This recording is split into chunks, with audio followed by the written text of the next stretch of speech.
Let the world hear his word.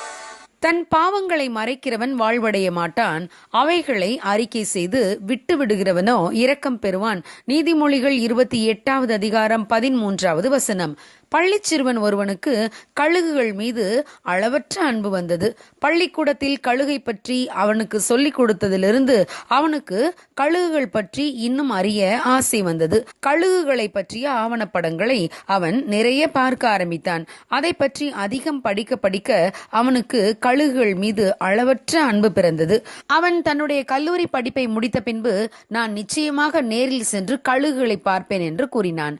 அதை போலவே படித்து முடித்ததும் அவன் வேலைக்கு சென்று பணம் சேர்த்து வைத்துக் கொண்டு கழுகுகள் அதிகம் வசிக்கும் ஒரு பகுதிக்கு சென்றான். அங்கே போய் கூடாரம் அமைத்து தங்கினான். பைனாக்குலர் மற்றும் டெலஸ்கோப்புகளை தயார் நிலையிலே வைத்துக் கொண்டான். முதல் நாள் ஒரு கழுகை கூட பார்க்க முடியவில்லை. எனவே கழுகுகள் அதிகம் இருக்கும் செங்குத்தான மலை மீது ஏறிக்கொண்டான். அன்று அவனால் ஒரு கழுகை பார்க்க முடிந்தது. டெலஸ்கோப் வழியாக தூரத்தில் பறந்து வந்த கழுகை பார்த்தான்.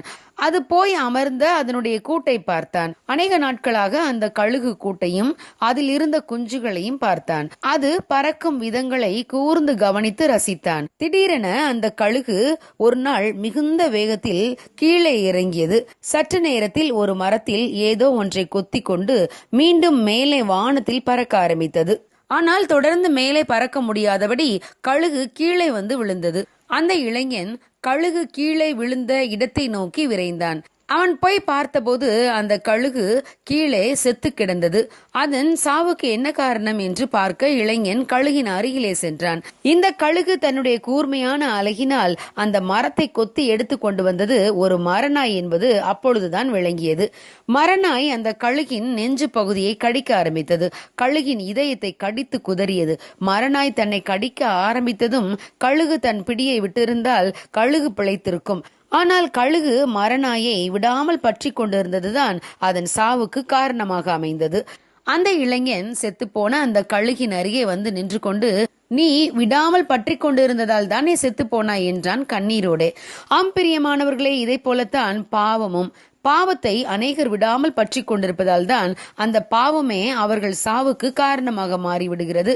சிம்சோன் வேசிகளோடு சிநேகமாயிருந்ததால் அவர் முடிவிலே இறந்து போனார். ஆனால் ஒருமுறை தாவீது இதை போன்ற பாவத்தில் சிக்கொண்டிருந்தும் தேவன் பாவத்தை சுட்டிக்காட்டிய போது தாவீது மனம் வருந்தினார், அதை விட்டுவிட்டார். அந்த ஒரு பாவத்தை தவிர மீண்டும் அவர் பாவம் செய்யவில்லை. அதன் பின்பு அவர் தேவனுடைய இருதயத்துக்கு ஏற்றவராக மாறிவிட்டார்.